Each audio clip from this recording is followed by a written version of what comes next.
చేతబడులు ఉన్నాయంటారా ఈ రోజుల్లో? ఇంకా చేతబడులు ఉన్నాయా లేవా అనే దాని మీద చూస్తే చాలా మంది మళ్ళీ ఈ చేతబడులు ఇవన్నీ ఉన్నాయని జనాలు నమ్మడం స్టార్ట్ చేశారు. ఏ పని చేసినా ముందుకెళ్ళదు, ఆరోగ్యాలు బాగుండవు, మనశ్శాంతి ఉండదు, కుటుంబంలో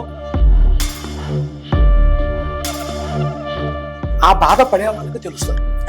అంజలి వేసి చూసినప్పుడు ఆ సమస్య వాళ్ళకు ఉంటే దానికి మనం తెలుసుకుంటాం. ఏ సమస్యలు వచ్చినా కూడా మా దగ్గర కొన్ని మూలికలు ఉంటాయి, ఎంతో మందికి బాగు చేశాం గ్యారెంటీగా.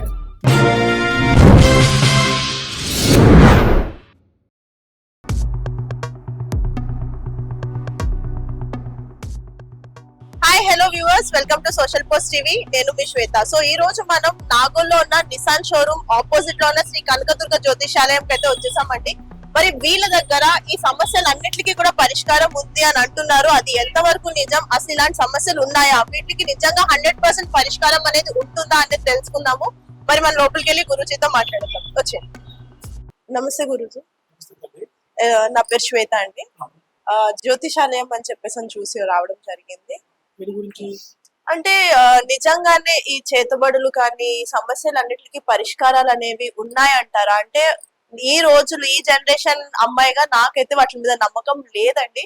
కానీ నాలాగే ఆలోచించే చాలా మంది ఉన్నారు కదా, వాళ్ళకి ఒక క్లారిటీ ఇవ్వడానికి, అంటే అసలు ఇవి నిజాలా అబద్ధాలా లేకపోతే ఏంటి అని తెలుసుకోవడానికి నేను ఇక్కడికి వచ్చాను.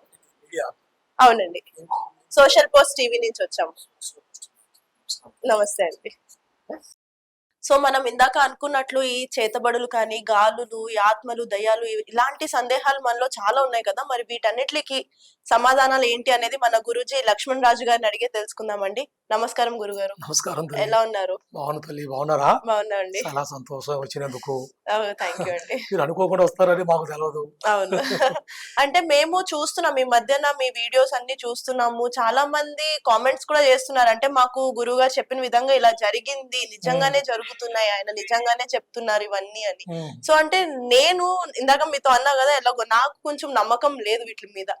సో నేను ఒకసారి డైరెక్ట్ గా వచ్చి మీతో మాట్లాడదాము అని చెప్పేసి అని వచ్చేసామన్నమాట ఇంకా డైరెక్ట్ గా. సో చేతబడుల దగ్గరకు వచ్చేసరికి అవి ఉన్నాయంటారా ఈ రోజుల్లో? ఇంకా అమ్మా, చేతబడులు ఉన్నాయా లేవా అనే దాని మీద చూస్తే చాలా మంది వాళ్ళ ఇబ్బందులు బట్టి మనకు చెప్పేదానికి అవకాశం. ఇప్పుడు ఎందుకంటే ఇప్పుడు నీకు నమ్మకం లేదు, చేతబడి లేదు, నీ లెక్క చాలా మంది ఉంటది నమ్మకం లేదు, ఎన్ని ఉంటాయా ఈ కాలం అని. అంటే ఆ బాధ పడే వాళ్ళకి తెలుస్తుంది. ఇప్పుడు ఎందుకంటే చాలా మంది కుటుంబంలో సమస్యలు ఎక్కువ, ఏ పని చేసినా ముందుకెళ్ళదు, ఆరోగ్యాలు బాగుండవు, మనశ్శాంతి ఉండదు, కుటుంబంలో భార్య భర్తల మధ్యలో సమస్యలు పెరుగుతుంటాయి, పిల్లలకి ఆరోగ్యంగా ఉండదు, ఎంత పని చేసినా ఉండదు. డాక్టర్ కాడికి పోతే ఏమి లేదు సురువు గారు, నీకు ఆరోగ్యం బాగానే ఉంది, మీకు ఏమి లేదు అని చెప్తాడు. అప్పుడు వాళ్ళు ఏం చేస్తారు, ఎక్కడికి పోయినా కూడా ఏమి లేదు, ఆరోగ్యం బాగుంది, అన్ని బాగున్నాయి, అన్ని బాగున్నాక కూడా మనకి ఈ సమస్య తీరట్లేదు, ఆరోగ్యాలు ఎట్లా ఉన్నాయని చెప్పినప్పుడు దాని ఏదైనా గురువు దగ్గరకో సంబంధించిన స్వామి దగ్గరకో ఎవరి దగ్గరకైనా వెళ్తారు. వాళ్ళు వెళ్ళినప్పుడు వాళ్ళ సమస్య ఉంటేనే ఎవరైనా చెప్తారు, కానీ లేనిది ఎవరు చెప్పరు కదా. ఆ సమస్య ఉన్నప్పుడే అది నమ్మకం. ఎందుకంటే మనిషికి ఆ బాధ పడే వాళ్ళకి ఇప్పుడు మన దగ్గరికి ఎక్కువ ఎంతో మంది వస్తున్నారు తల్లి. ఎందుకంటే నువ్వు అన్నది చూసావా, అట్లక్కనే చాలా మంది కష్టపడే వాళ్ళు, ఇంట్లో సమస్యలు, ఏ పని ముందుకు రాదు, ఆరోగ్యం బాగలేక ఇలా చేస్తున్నావు స్వామి, ఎక్కడెక్కడికో పోతున్నావు, ఏదేదో చేస్తున్నావు, కానీ ఏది మాకు అనుకూలంగా రావట్లేదు. ఆరోగ్యం మా ఆమెకు బాగుంటే నాకు బాగోదు, నాకు బాగుంటే పిల్లలకు బాగోదు, పిల్లలు బాగుంటే మాకు బాగోదు, అన్ని నిద్ర సరిగా పట్టదు, నిద్రలో కలలు రావటం, ఏదేదో వచ్చినట్టుగా పోయినట్టుగా, ఇంట్లో ఎన్ని మాకు సమస్యలు ఉంటున్నాయి స్వామి ఏమిటి అన్నప్పుడు మనం దాన్ని ఎలా అసలు చేసింది ఉందా లేదా, కరెక్టా కాదని మనం అంజనీలో చూస్తాం. అంజని వేసి చూసినప్పుడు ఆ సమస్య వాళ్ళకు ఉంటే దానికి మనం తెలుసుకుంటాం, కనిపెడుతున్నాం. ఇప్పుడు అంజన వేసి చూడడం వల్ల మనకి ఉందా లేదా తెలిసిపోతుంది. ఏ సమస్య ఉన్నా వాళ్ళకి ఆరోగ్యపరంగా గానీ ఏదైనా చేతపడి ఉందా, చేతపడి అంటే మీరు చూసే ఉంటారు, టీవీలలో సినిమాలలో చూసే ఉంటాం, చిన్న చిన్న బొమ్మ చేసి దానికి నల్ల వెంట్రుకలు పెట్టి దానికి నిమ్మకాయలు పసుపు కుంకుమ పెట్టి కొంతమంది చేస్తారు. ఎవరు చేస్తారంటే వాళ్ళకి గిట్టని వాళ్ళు, దగ్గర వాళ్ళు గాని, చుట్టాలు గాని, స్నేహితులు గాని, మన ఎదుగుదల వారవక ఓ వీళ్ళు బాగా పైకి వస్తున్నారే, మరింత సంపాదిస్తున్నారు, మంచిగా అభివృద్ధి చెందుతున్నారు, వీళ్ళ ముందుకు పోనీయకూడదు అని మనుషులు కొంతమందిని అనుకుంటాం. మనం ఎమ్మటున్న వాళ్ళే మనకి రోజులు ఉంటా, మనకు తెలియదు బయట. అందులో మన వాళ్ళే, మన తమ్ముడు, అన్న, చెల్లె, మన బంధువులు కదా అని మనం అనుకుంటాం. కానీ వాళ్ళ మనసులో ఉన్నది మనకు తెలియదు కదా తల్లి. ఇలాంటి కష్టాలు వచ్చినప్పుడే వాళ్ళకి సందేహం కలుగుతుంది. ఎందుకంటే మొన్న మా ఇంట్లో గొడవ వచ్చింది, మా తమ్ముడికి నాకు గొడవ వచ్చింది, మా స్నేహితుడికి నాకు గొడవ వచ్చింది, అక్కడి నుంచే నాకు ఇలా జరుగుతుంది అని వాళ్ళ మనసులో ఆలోచన. అట్లా వచ్చినప్పుడు వాళ్ళు ఎక్కడెక్కడికి పోతారు, ఊళ్ళకు పోతారు, పూజలు ఎన్నో చేసుకుంటారు, దేంట్లో వాళ్ళకి అభివృద్ధి చెందరు, ముందుకు పోలేరు. అప్పుడు వాళ్ళ మనసులో అనుమానం, ఏం జరుగుతుంది, ఇది కరెక్టా కాదా అని వచ్చినప్పుడు మనం అంజనలో చూస్తాం. చూస్తే అలా ఉంటే తెలిసిపోతాం మనకి, దాన్ని బట్టి మనం కనిపెట్టగలుగుతాం. అంటే ఇప్పుడు ఎవరన్నా మీ దగ్గరికి వస్తే వాళ్ళ సమస్య ఇది అని చెప్పుకోకుండానే మీరు తెలుసుకోగలుగుతారా? అంటే తల్లి, చాలా మందికి కొన్ని సమస్యలు ఉంటాయి, కానీ ఈ కాలంలో మనం వాళ్ళ చూడటకల్లా చెప్పేదానికి ఉంటది. కానీ కొన్ని మనకి అర్థం కాకుండా ఉన్నప్పుడు కొన్ని సమస్యలు వాళ్ళు చెప్పాలా. మనం ఎక్కడికి పోయినా కూడా కొన్ని సమస్యలు కొన్ని మనకి అర్థం కానప్పుడు మనం ఎలా జరుగుతుంది, ఏంది సమస్య అన్నప్పుడు వాళ్ళకు ఉన్న పరిస్థితిని బట్టి మనం చెప్తుంటాం, వాళ్ళు చెబుతారు. దాన్ని బట్టి ఏం చేయాలి, ఎలా చేయాలి, ముందు వాళ్ళకి బాగుపడేది కావాలి. మనకి వాళ్ళు ఎన్నో కష్టాలు పడుతుంటారు, ఆ కష్టాల నుంచి వాళ్ళు బయటకు తెచ్చి వాళ్ళు అభివృద్ధి చేయాలి. అదే మనకు ముఖ్యం. ఎందుకంటే మా తాతల కాలం నుంచి కూడా ఇలాంటి సమస్యలు ఎంతో మందికి బాగు చేశాం గ్యారెంటీగా.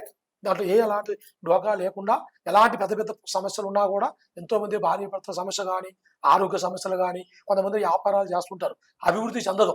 ఎంత కష్టపడ్డా కూడా, ఎంత సంపాదించినా వాళ్ళకి మిగులు పడదు ఉండదు. వచ్చేది వస్తుంటే పోయేది రెండు భాగాలుగా ఉంటుంది. అప్పుడు వాళ్ళు ఎంత బాధపడుతుంటారో, ఒక ఇల్లు కట్టుకోవాలి, మనం ఒక ముందుకు పోవాలి, మంచి అభివృద్ధి చెందాలి, సొసైటీలో మళ్ళగ్గా అందరూ బతుకుతున్నారు, మనం కూడా అలా బతకాలని ఎంతో మందికి ఉంటుంది. కానీ ఎంత కష్టపడ్డా కూడా వాళ్ళకి ముందుకు పోయే అవకాశం దొరకగా చాలా మంది కష్టపడుతుంటారు. అలాంటి వాళ్ళు మా దగ్గరికి వస్తారు.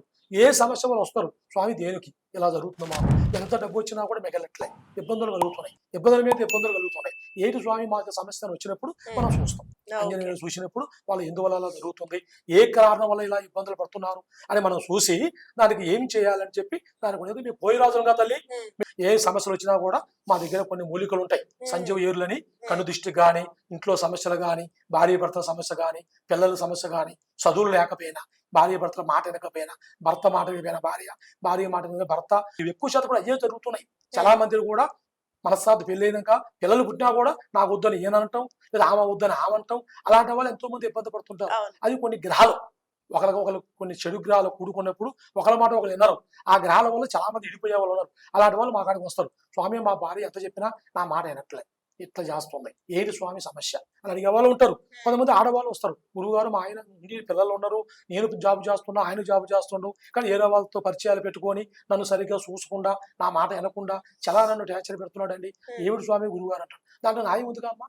ఆ న్యాయం ఏది ఉన్నా ఒకవైపు న్యాయం ఉంటే దాన్ని చేస్తాం, ఖచ్చితంగా చేసి వాళ్ళకి సమస్య లేకుండా. ఇది అలాంటి వశీకరణాలు మా దగ్గర ఉంటాయి. అది ఇందాక బోర్డు మీద చూసాను, అక్కడ వశీకరణం అనేది నాకు తెలిసినంత వరకు అది ఒక నెగిటివ్ అనే తెలుసండి. అంటే మరి మీరు కూడా చేస్తుంటారా వశీకరణ? అంటే వశీకరణ అంటే ప్రతిదాన్ని మనం చేయకూడదు, దాంట్లో కొన్ని ఉంటాయి. ఇప్పుడు మీరు ఉన్నారు, మీ మనసులో కొన్ని అనుకుంటారు, అవి మీకు జరగవు. ఇప్పుడు కొంతమంది ఏం చేస్తారు, గురువుగారు మా భర్త ఉన్నాడండి, నా మాట సరిగా వినట్లేదు, నన్ను ఇబ్బంది పెడుతున్నాడు, ఏరే వాళ్ళతో పరిచయాలు పెంచుకొని ఉన్న డబ్బు ఆస్తి మొత్తం ఎత్తపోయి వాళ్ళకి పెడుతున్నాడు, నా మాట గౌరవం లేదు, నన్ను కొట్టడం తిట్టడం మానసికంగా వేధిస్తున్నాడు, చాలా వరకు బాధ పెడతాం స్వామి, నేను మంచిగా ఉన్నా కూడా ఏరే ఆడవాళ్ళతో పరిచయాలు పెంచుకోవటం తిరగటం ఇలా చేస్తున్నాడు గురువుగారు అన్నప్పుడు దాన్ని మనం చేస్తాం. భర్త భార్య మాట వినడానికి, కుటుంబం మంచిగా ఉండాలి తల్లి. ఎందుకంటే చెడుగు చేయకూడదమ్మా. ఇప్పుడు మనం ఒక ఇజ్జ నేర్చుకున్నామంటే ఆ ఇజ్జ వల్ల 10 మందిని బాగుండాలా, 10 మందిని బాగుండి వాళ్ళు చెప్పుకోవాలి. ఇప్పుడు నువ్వు ఏం చెప్పావు, గురువు గారు మా టీవీ ద్వారాగా ఎంతో మంది మాకు కామెంట్స్ పెడుతున్నారు, గురూజీ లక్ష్మణరాజు ఉన్నాడు, మేము పోయాం బాగుంది, మీరు అసలు ఏంటన్నా మాకు తెలిస్తే నిజమాగా కనుక్కుంటానికి మీరు వచ్చారు, వచ్చిన దాన్ని మీరు చూస్తూనే ఉన్నారు. అట్లా కానీ ఏదున్నా కూడా మనం చేసి 10 మందిని బాగుండాలా, బాగుండి 10 మందితో చెప్పుకోవాలి, అదే మాకు కావాలి. ఎందుకంటే సమస్యలు ఎంతో మంది మా దగ్గరికి వచ్చినప్పుడు 20-30 సంవత్సరాల నుంచి తిరుగుతున్నాం కదా అమ్మా, ఎంతో మంది మా కాడికి వస్తారు, ఎన్నో ఉన్న సమస్యలు, పెద్ద పెద్ద సమస్యలతో వస్తారు, మేము చేస్తాం. కొన్ని మా దగ్గర వేరులు, కొన్ని చెట్టు క్రియలు అవి పెట్టి వాళ్ళకు కొన్ని గ్రహాలు లేకుండా, చెడు గ్రహాలు లేకోకుండా కొన్ని పూజలు చేస్తాం, కొన్ని హోమాలు చేస్తాం. మేము పోయి రాజులం కాబట్టి మాకు తెలుసు, ఆ శక్తి మాకు ఉంది. అమ్మవారు వనదేవత, కుండదేవత, ఆ కాళీమాత, ఆ దుర్గాదేవి ఆశీర్వాదంతో మా జ్యోతిషాలయం పేరే కనకదుర్గ. కనకదుర్గ జ్యోతిష్యాలయం పోయి రాజులం కాబట్టి మా తాతల కాడ నుంచి మేము ముఖ్య దేవుడు కనకదుర్గ. అంటే మీకు చిన్నతనం నుంచి కూడా ఇది అలవాటు ఉందా? చిన్నతనం నుంచి మా తాతల కాడ నుంచి తల్లి.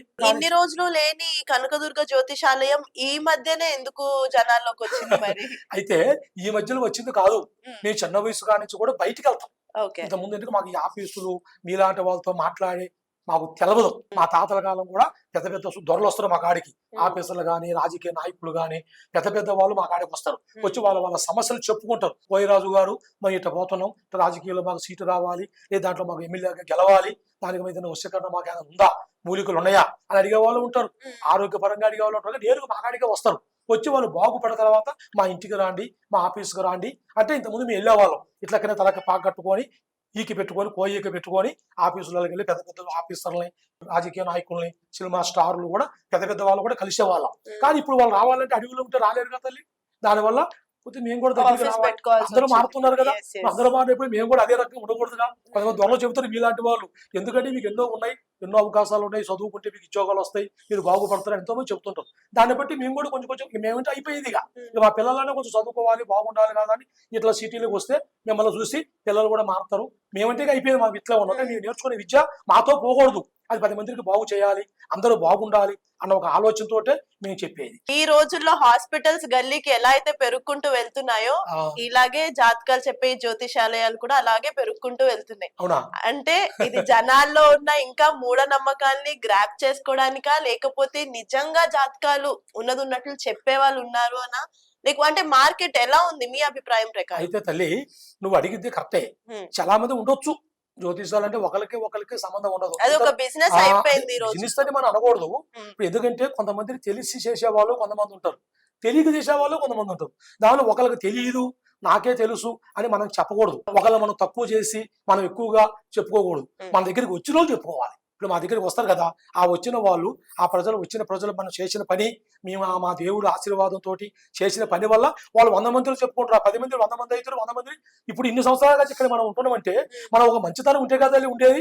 ఇప్పుడు మంచితనం ఇప్పుడు మీరు వచ్చారంటే మీరు ఎంతో మంది చెబితే అసలు నిజమా గుడ్డిగా గురుజీ దగ్గర ఏముంది కనుక్కోవాలని మీరు వచ్చారు. మీరు వచ్చే సంగతిలో మాకు తెలవదు. వచ్చినప్పుడు మీకు మా మాటలతోనే తెలిసిపోద్ది. ఏదో మనం చెయ్యాలి, మనం పెట్టాలి అన్న కాదు. ముఖ్యంగా జ్యోతిషాలు ఉండొచ్చు, కానీ అందరూ ఒక రకమైన నేను చెప్పను, వాళ్ళ దాన్ని బట్టి ఉండదు. కానీ మేము మట్టికి ఎన్నో సంవత్సరాలుగా ఇక్కడ శాస్త్రనే ఉన్నాం. ఎంతో మంది బాగుపడ్డ వాళ్ళు మా కాడికి వస్తారు, మాతో మాట్లాడుతారు, నమస్కారం పెడతారు. గురువు గారు మీరు చేసింది మాకు చాలా సంతోషం, చాలా బాగుంది అని చెప్పి పోయే వాళ్ళు ఎక్కువ శాతం ఉంటారు.